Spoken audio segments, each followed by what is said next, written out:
Hey, Bobby Motor. Hey, my name is Riley. Hey everybody, this is Michael and you're listening to Speculo Live.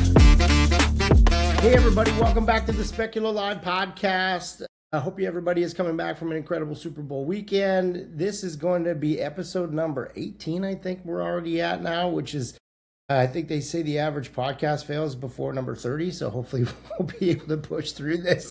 And, you know, as you go through, you got to bring on more heavy hitters. And this is one I'm super excited about because as you're seeing a theme with our past guests, you know, Sarah Reynolds before this, Laura before that, having conversations about human connection is super important to us, even though we're an AI company. And I think that's something that we're recognizing, that the more AI in the industry, the more human commodity or human interaction is going to become a more viable commodity. And I think someone that I stumbled upon in my interactions with other great coaches and, you know, just through networking and then came upon him in person at Glover U is our guest today, Bob Tompkins. And I'm so grateful for you, man. Like, I love your content, but I absorb it. I share it on my social pages. I share it with my team. You know, I'm a big fan, but I would love for you to share who you are so that people can understand, you know, what it is that got you into this space and just, you know, how you've been just nailing this industry with such great content lately and just go from there. So Bob, thank you so much for being on. Pleasure to have you, man. Michael, it's good to be here, man. A little bit about me. I've been in the industry now 10 years, which is kind of crazy to say out loud, but 10 years feels like 25 because I grew up with parents that were both real estate agents. So my mom got licensed in 2001. So I've been around it for a very long time. Content's been a key part of my business really since 2019. Started doing it because I was inspired by Gary Vee on this idea of just, hey, you got to create as much content as you can possibly create. So I started, and I have kind of a comedy bend on everything that I've done, even dating back to 2019. We've gone really heavy on it the last like 2.5 years. But it's been a key catalyst when I built my business as an individual agent into when I joined Real. Your audience may not know this, but I'm one of the top 10 revenue share earners at Real. So I've built one of the largest networks at that company. And then my personal sales team, we've been growing over the last couple of years. We just reached the 35 million mark, which is cool. So the goal this year is to hopefully get up to like 50, 60 million this year.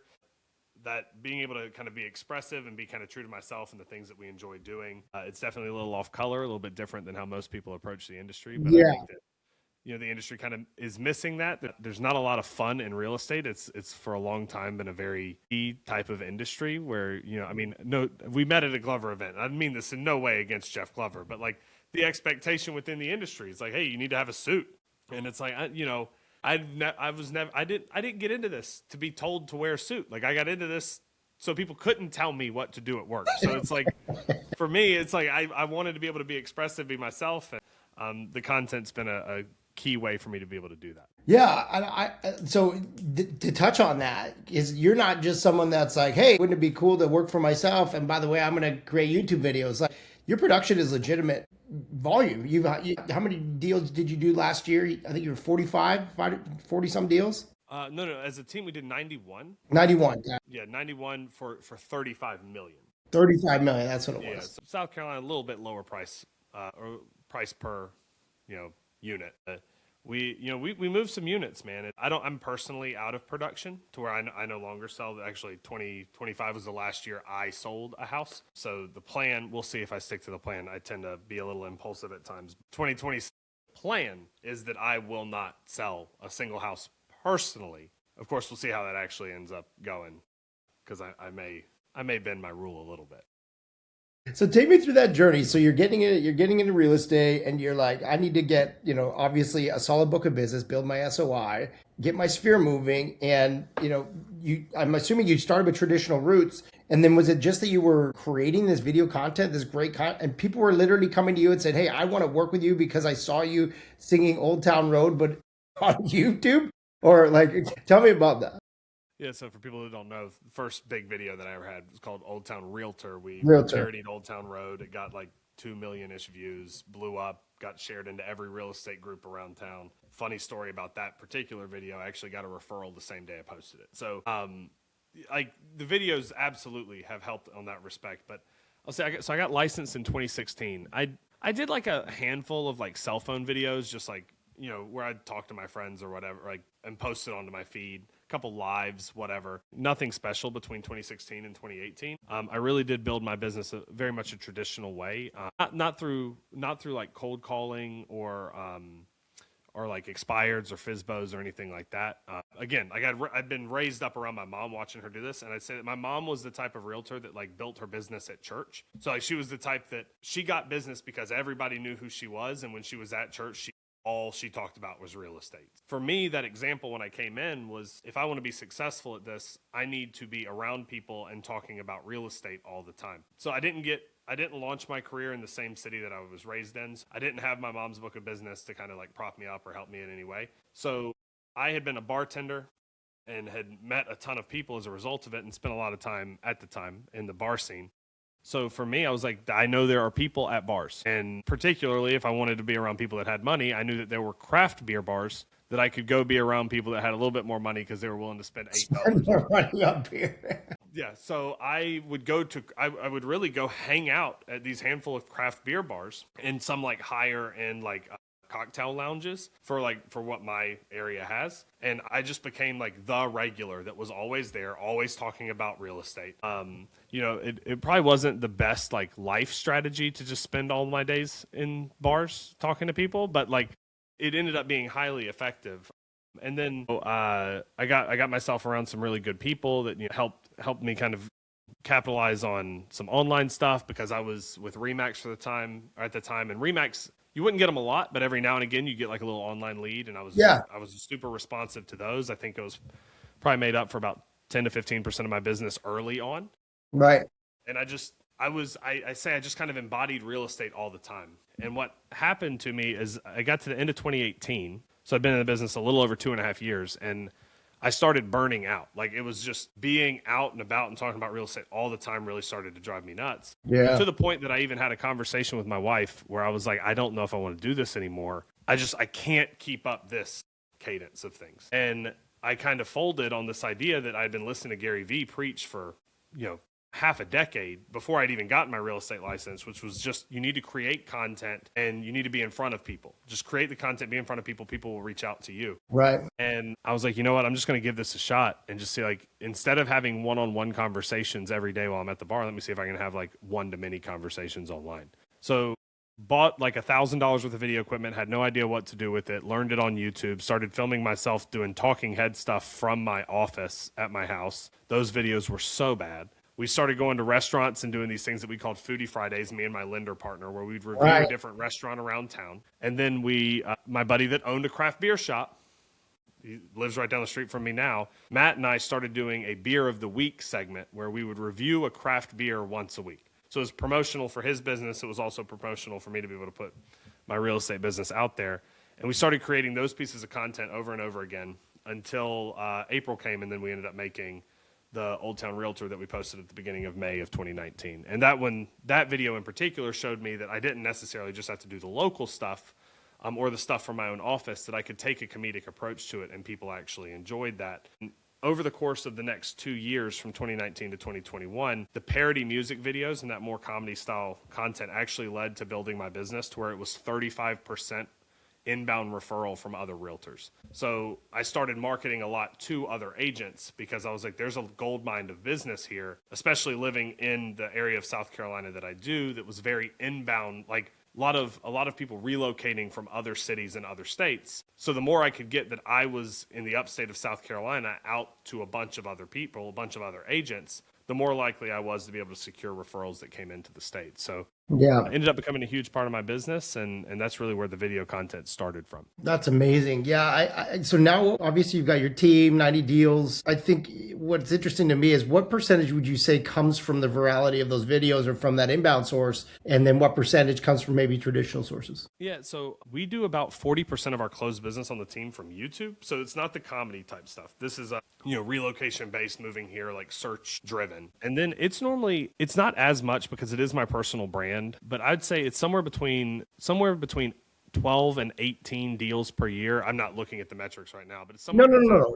Yeah. Somewhere in that range comes from deals that get passed through me to different team members, to where I get another agent reaches out to me about a referral that's in South Carolina. Actually, I had one passed to a team member on Friday. So 3 days ago, where somebody reached out to me and was just like, hey, so-and-so watches your stuff, told me I needed to reach out to you. So I connected him with one of our team agents. Normally happens about 12 to 18 times that one of those actually gets to closing. So what was that? I mean, 15 to 20% of our closed business. Yeah, that's amazing. I love that. I love a couple of things that you touched on there that makes a lot of sense. And for anybody that's listening, like obviously right now, everybody's talking about, whether you're going to a coaching event or you're watching someone at stage at a conference, talking about social media, it's always like create lots of content, just capture yourself anywhere, do the things, right? But I love too that you mentioned that you have a local flavor on your YouTube channel, right? I think that that's super important because now we're also talking about thought leadership and local expert type of stuff. And I think that's really important to layer in. The satire is greater if you have a thing or a theme or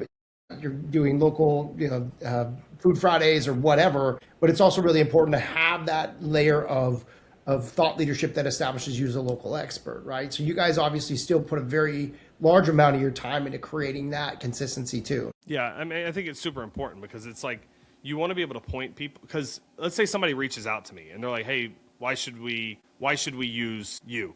Well, one of the things that's true is that I'm going to pass you to a team member. So the question of like, hey, we enjoy Bob's personality, we like him, or why should we use him, all of a sudden gets kind of pushed to the side because I'm like, hey, you're going to work with this agent. So there's got to be some sort of medium that allows them to trust the team as a whole. So one of the things that we do on YouTube, we actually have a couple different people that are part of the team that contribute to it. Right. We're able to point them to the YouTube channel and like, hey, look, here's our YouTube channel, which has a little over 10,000 subscribers. And when we have multiple people that are posting on there, it kind of establishes this expert status to the entire team. It blankets the whole team. It's not just like, oh, here's this one person that leads it. Yeah. When it comes to scaling, it's like you can make yourself the expert all day long. And for a lot of people, that works. Like if you want to do between 30 to 50 deals a year and you want to be the person that manages those and you have an admin, you've got a little bit of a support team around you to allow you to do that, it's like that's great. But if you want to scale beyond those numbers, you've got to be able to take the trust that's given to you, and you have to be able to pass that over to the people that are on your team. So having something like living in South Carolina and that YouTube channel allows them to see that the depth and breadth of knowledge is not just in one individual, it's in the whole team, and it's something that we train to. So I know that that's kind of a no, I mean that makes answer. No, that makes total sense. And so even from that perspective, how far, number one, how do you gate the content that your agents are creating, or are you guys using that as a constant teaching? You and I actually talked about this person at Glover U, which is Ken Pozak, and obviously large presence on the YouTube ecosystem, which I think is awesome. And so then to that point, a lot of his model is around that space. Now, you guys have a fluid amount of, okay, yes, you can post as part of our team, but these are the expectations and this is the type of content, or you're like, bring it all and we'll filter through it. So me and Ken are like, we're different in the type of content that we distribute. Yeah. I think we're relatively similar in the way that we vet this. So on my end, we select who's able to put content on. So if somebody's like, hey, I want to put content, it's like, you haven't been asked. So it's like, you can create your own content. That's great. We'll help you do that. But like, if you want to be on the channel, it has to be something like we have to invite you to do that. It's a privilege to be able to do that because, I mean, obviously if you're on the page, there's a higher level of trust. Like it's easier to convert people to you. Mm-hmm. It also opens the door for potential inbounds direct to that agent because people may look them up. And they benefit in that fashion as well. So it's invitation only. We do have an editor. So like anything that's going to get posted on the YouTube channel has to go through the editor. So Trey, he's on staff. He edits normally anywhere from like 5 to 6 videos a week that are going to be going out, that's normally 1 or 2 long form, 3 or 4 short form that are going to go out on the channel each week. So everything goes through him. He edits it. He's kind of he is the litmus test. So like if something needs to be changed or not good, he'll kick it back to the agent. I don't review anything. Some people may say that's a weak point, but for me, it's like it's mental energy that I don't necessarily need to be spending time on. Like, sure, yeah. My editor's not in the industry, so for him, I kind of say like gauge it by, would you watch this? Yeah, and it's actually better for him to do that because we're not trying to capture the attention of people that are in the industry. We're trying to capture the attention of people that are outside of it. Yeah, that makes total sense. So now that you've got to this place after creating so many great content pieces for so long, and like we were talking about before, Some of these posts have got over 200,000 views, right? I love, if you haven't checked out Bob's page, like there's the that's dot real estate, which is your guys' like kind of collective of different content creators, right? And then you've got Bob Tompkins Realtor. And then, obviously then you're also a real growth ambassador. So there's content on there. And then you have your living in South Carolina page. So like you've got a wide breadth of channels now. Maybe help just for those that are listening, because they're all tired of listening to people on stage that really are just like I'm massive now and I did all these things. Like, what would you say is a good, like, crawl, walk, run if you're trying to just put this as part of your cornerstone foundation? Yeah, I think that obviously I think comparison is one of those things that kills people's starting, or that kills their starting point in content. Because like you and I had this conversation and I'm like, hey, I started doing this in 2019. Like that means I'm 7 years in to content. So it's like when you look at how wide my net is when it comes to content creation, it's like, yeah, but I grew to this point. So I think the crawl, walk, run is really good, because for me in 2019, like it was, what can I do? And what I could do is I could talk about client experiences. I could talk about, I liked food, I liked beer. I was like, I can talk about these things. And I was like, I'm going to talk about the things that I have knowledge of. And I think that what too many people get caught up in, especially in brand building, is they're like, I want to be known for this. So then they try to create content for what they want to be known for instead of talking about what they know. And I mean, that may seem like... That's awesome.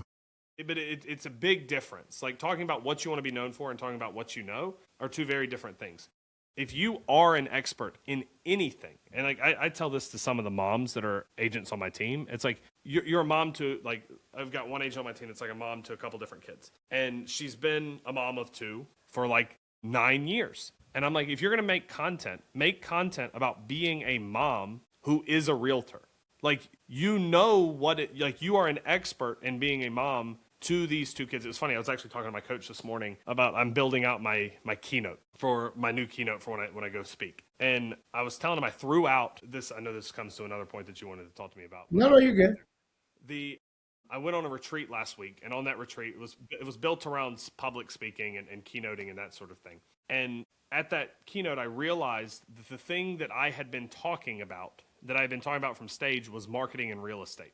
The problem is there's 1,000 people that want to talk about marketing and real estate, or that have some area of expertise on marketing and real estate. What people don't have an area of expertise in is staying true to themselves in this industry as Bob Tompkins. I'm the only person that can talk about that.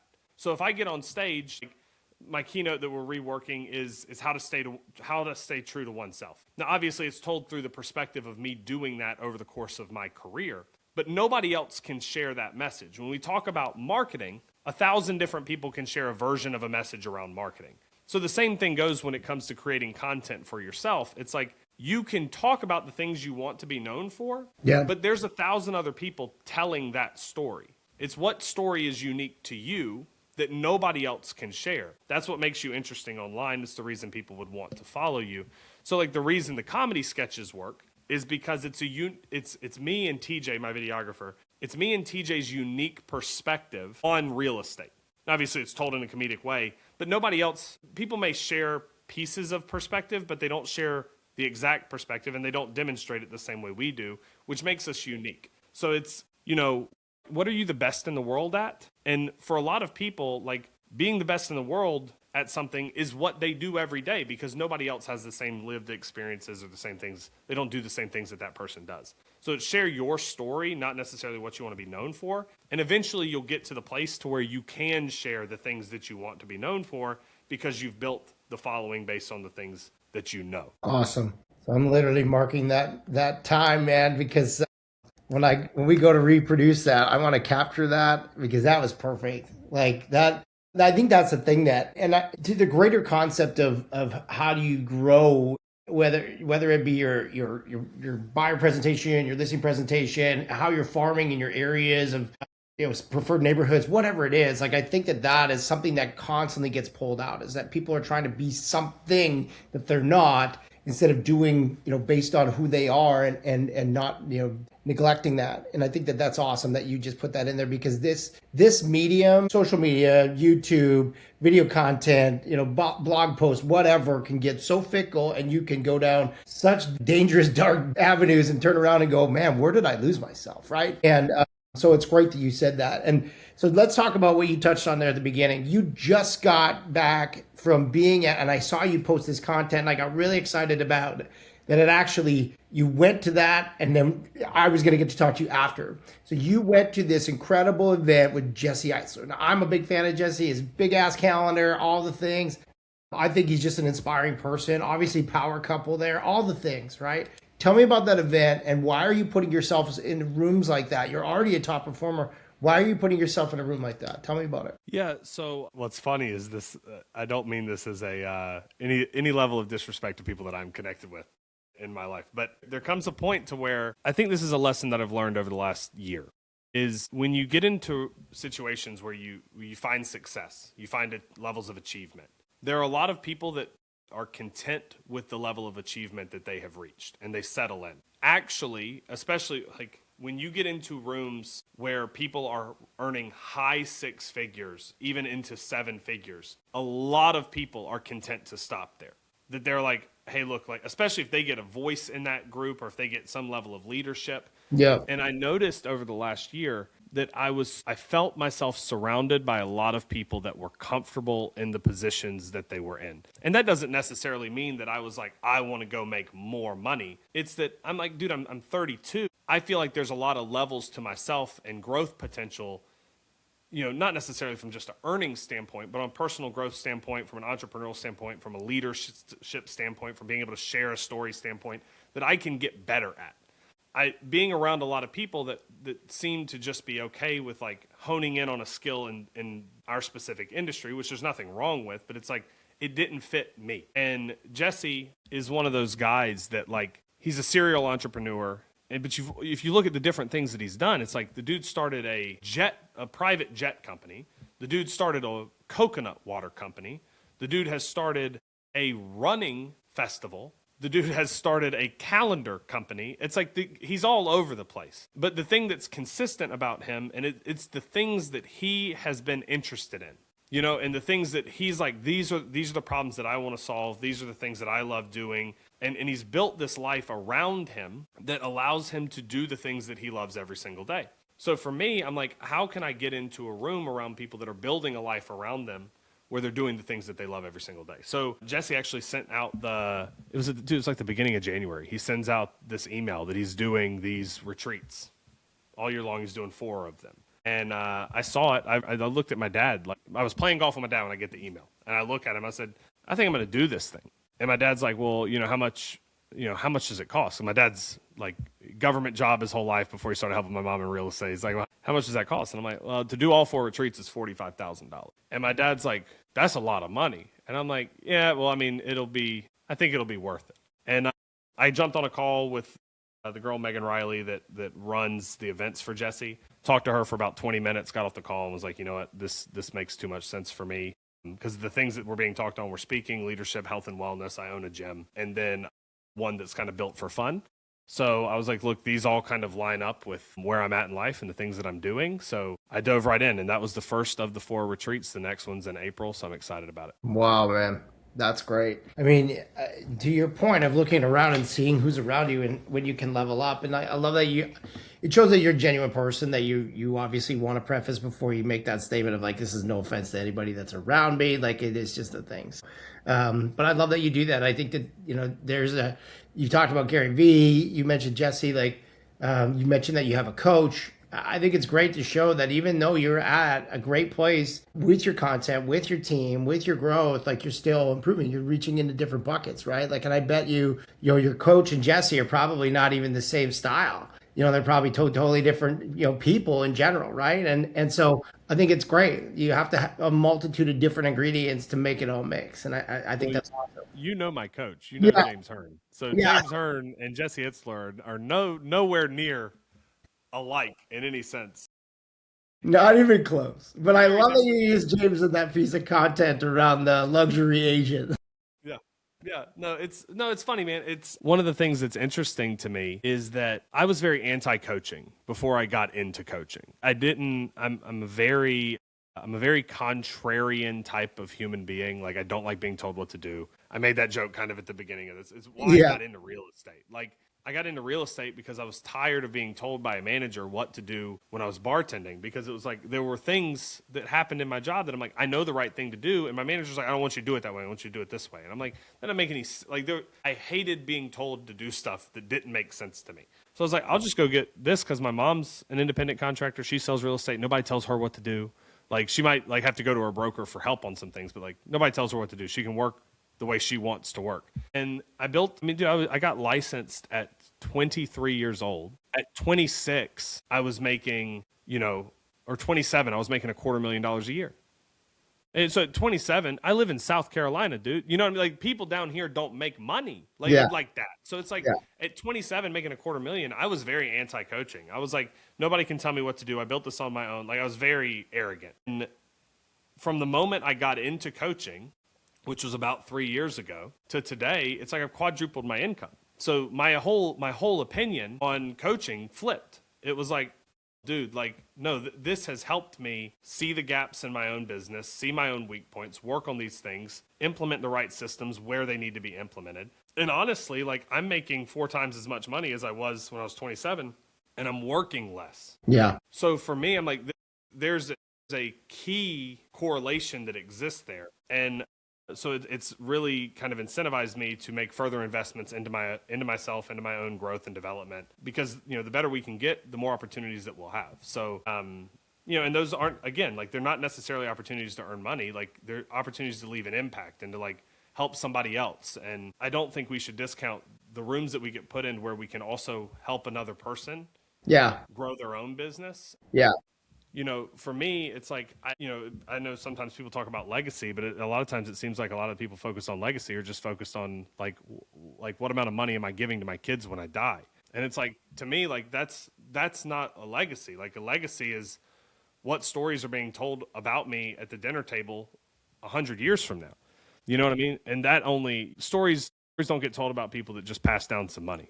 The stories get told about people that make an impact on the people around them. So for me, in order to do that, I've got to grow. Yeah, and I've noticed that with you as well. Some of the content you create, you can see progressively, not that I went down too much of a rabbit hole, but I can see how, as your content was getting created, there was starting to be subcontract or content creators off of that. Some of the characters you brought in and people you've added in, I'm guaranteeing that it's probably impacted their business in a positive light too, just from the content side of them being involved and you guys like just building a brand off of this whole thing, which is great. And I think you're right. Like, even if it's just something where that levity that it brings to someone in that day helps them to then, turn that into this perspective that, inspires another person. I think it's awesome that you guys have that too. So very cool. Well, I love that. Like, we're at 30 minutes. I have one more question for you. And this is just about, you've got such a breadth of content, right? And one of the things is your humor often sheds light on like the darker or more frustrating side of real estate, whether it's from an actual agent perspective or even the client. So what's one industry trend or pain point that right now you just cannot seem to figure out how you're going to make a parody out of it? What's one piece? Man, that we can't seem. Yeah. Although you guys are pretty creative, I gotta say. I'm about to say we're pretty creative, and there's a lot of stuff we don't. I mean, dude, we just put out one about sacrificing babies, and then the Ryan Serhant one, I saw that. The Ryan Serhant one, and then we've I've dressed up in dresses, and we've made fun of boomers. It's like we go after a lot of different things. I will say that there are certain things, like, I don't think we'll ever joke about this stuff just because it's like, I don't think that we can. I would love to be able to figure out a way to make jokes around like fair housing. The only problem is that like I open myself up to like an immense amount of criticism if we do it. I mean, for us, we have this one joke that has lived. I'll share this for your audience and your audience only. So we have this joke that is written that we have not done. That we have this character that he wants to sell his house, and he's just adamant that he has to discriminate against someone. And we're like, well, no, like fair house. Like, he's like, can I discriminate against women? And we're like, no, like fair housing, you can't discriminate against women. And he's like, well, can I discriminate against people that have kids? And we're like, no, you can't do that. Like, it's familial status. You can't do that. And he's like, can I discriminate against somebody that's gay? And it's like, no, like you can't do, like, absolutely not. And he's like, what about gingers? And we're like, well, wait, I don't think gingers are protected. So we have this bit that plays out that way, and somebody schedules a showing, he shows up, and it's a ginger, and the guy he's like, get off my lawn, Steve, like, you can't buy my house. Like, we have this joke, it's lived in our brains for 2 years, and I'm like, I don't think I can ever actually make that joke, but I want to, you know. Yeah, that's great. Michael, do you have red hair? I do not. No, I'm a blonde. All right. It looks like you might have a little in the beard. So. Well, my dad is a redhead, and so is my sister. So it tends to linger around. I call it strawberry blonde. So yeah. So the more I get outside, the better. That's one of those that you know, when you ask about like what do we do, it's like we push limits when we write these jokes. It's like where can we go? But at the same time, it's like we live in an industry where the truth is a lot of people have been discriminated against and kept from buying houses, and it's a sad reality within real estate in the history of our country. And it's like that is one of the topics that it's like, even though we know that joke would land, there would be somebody somewhere that thought we had malicious intent in the creation of that joke. And so it's like, I would love to figure out a way to where we could make jokes like that aren't malicious, that would not be viewed as malicious. But I don't know. I feel we live in a very politically charged day and age, and hell, half the time it's hard for me to even make jokes around boomers. Yeah. Because I get old people upset and they say I'm ageist. And I'm like, that's like, you even made the comment before we started recording. It's my dad that's in the videos. Your dad in the videos, yeah. And he's a realtor. It's like he's making fun of himself, and it's we still catch flack for that. Yeah. Yeah, if you ever want to get like a good solid laugh in your day, go and look at Bob's content with his dad. And the one that I love the best was, we got an offer on the house. It was only $5,000 below ask. And then he just grills you on like, what's next? So I'm not going to give it away. Yeah, I'm not giving it away for free. Well, that's great. Well, listen, man, I'm grateful. I usually like to wrap it up with, when we get a chance to get someone like yourself on and have your undivided attention, what are some tips that you would give? Obviously, you gave a great one during the recording here, but to anybody that's, using content as part of their growth strategy, as part of their real estate business, what are some, a couple things you would say to get them inspired and get them moving properly? Yeah, I say this a lot, that creativity is a muscle in the brain. So a lot of times people will look at real estate creators or people that are making content and say like, oh, I want to be able to make content like that person. And the thing is it's like looking at somebody that's been lifting in the gym for 7 years and be like, man, I wish I could do a power clean like that guy. Mm-hmm. And it's like, yeah, that guy's been doing power cleans for 7 years. Like his power clean looks really good and he does a lot of weight. It's the same thing for joke writing or any sort of content creation. It's a muscle that you have to flex. I have a buddy of mine, his name's Brian Koppelman. He wrote the show Billions. We had a call with him several months back. We were just talking about writing because we write jokes and we're aspirational to write a TV show. And so we're talking to him, and he told us, he's like, look, the best way that you can get good at writing is that you write every day. And for TJ and I, we're like, oh, well, we do write every day. And he's like, well, you write short form sketch comedy. He's like, you have the step of long form sketch comedy. You have the step of a sitcom. You have the step of a movie. It's like you've proven that you can write in one of these facets. He said, you tell me that you want to write a TV show. If you want to get good at writing a TV show, you have to write a TV show. Mm. Because we were asking him, we're like, wait, where do we start? What do we need to do? And he was like, you need to write a TV show. He's like, it's the only way that you're going to get better at it. So for anybody that's looking at creating content, it's like you've got to start writing the content. You've got to start making the content. You cannot expect to look like that 7-year veteran power lifter if you haven't lifted weights in your life. For us, it's like Koppelman told us that about 3 months ago, and me and TJ are now about 2 to 3 days away from having completed our first script of a TV show. So for us, it's like the only way, and we don't even know if it's good yet because we haven't had anybody review it, read it, give us any notes. It's like we think it's good. We have no clue. We won't know until somebody does read it and give us feedback on that. But we would have never known had we not started the process. So it's like for anybody that's looking at this, the best advice I can give is to just start. And I know that's the most annoying advice to get. Just start. Because You want any advice that's like, well, how can I get to year 2? You get to year 2 by creating content for 730 days. And all of a sudden, you're 2 years in.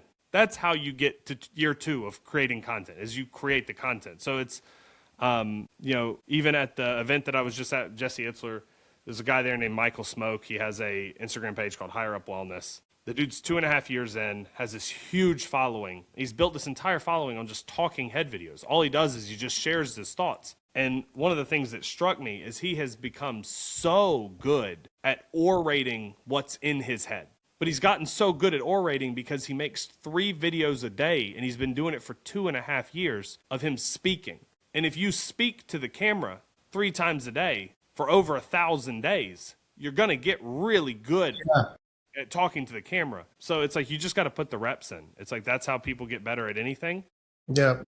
So it's, Michael Smoke says this, and I'm going to start stealing it from him. It's not easy, but it's simple. The process is not easy, but it is simple. If you just do the work, you'll find yourself there. Yeah, I think that's great. That's awesome. Perfect way to finish this up, man. Well, look, grateful again. Like, if you guys want to follow Bob, it's Bob Tompkins Realtor. Then we've got Living in South Carolina. Then we've got that's.real.estate. And then obviously, he is a growth ambassador with the Real Brokerage. And yeah, just super grateful, man.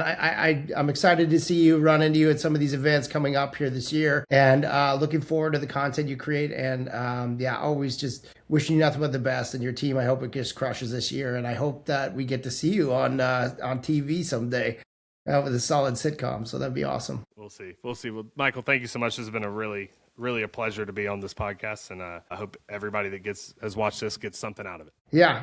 Awesome. Thanks, man. All right, everybody. Have a great week. We'll talk to you later. Hey, everybody. Thank you so much for joining us on the Speculo Live podcast. We are very grateful for your support, as always. If you or someone that you know is interested to just get a consultation on how they're using AI in their real estate business, do not hesitate to hit us up through one of the links in our profile, or you can feel free to DM us on any one of the social channels. Stay tuned for more episodes, and make sure to like and subscribe to make sure that you get notified when our next podcast episode comes up. Thanks, guys.